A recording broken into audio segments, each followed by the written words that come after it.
Trust for Nature was established by the Victorian Government in 1972, and its role was to protect high-quality native vegetation on private land. We are all about protecting nature forever, and that is as simple as just providing them a safe home that they can thrive and survive.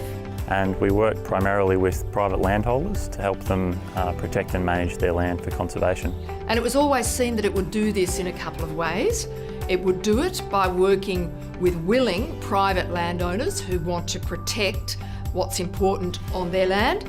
More than 50% of Victoria is private land, and a lot of people think that conservation takes place on public land and that we should protect things in parks and reserves. There's actually a lot of really important things, flora and fauna and ecological communities on private land, and so it's really important that we work with landholders to help them protect and manage that land. Basically, it's like putting a national park in your backyard. You still own the land, but it's protected forever and ever as a conservation reserve. So those properties that have covenants, we go out and we visit them from time to time. Every couple of years we go out, we draw a management plan, we do a flora and fauna survey, see what's around, and talk to the landholders about what they've seen.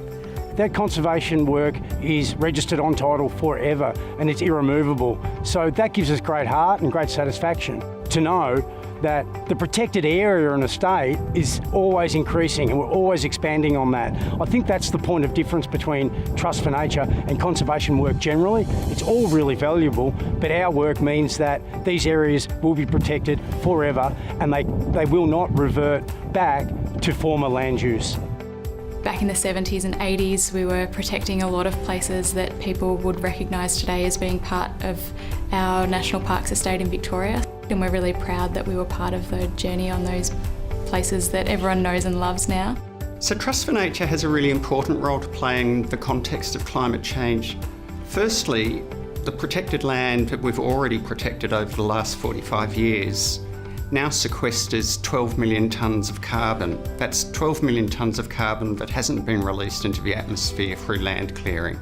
And that's an astonishing achievement. That is more than the combined emissions of the commercial and heavy industry sector in Australia in a given year. Trust for Nature has a great conservation instrument or approach called the Revolving Fund.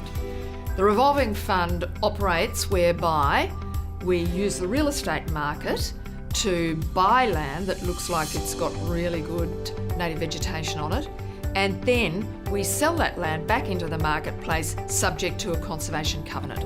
So we buy it and we protect it and we sell it back into the marketplace, and then those sale proceeds go back into the revolving fund.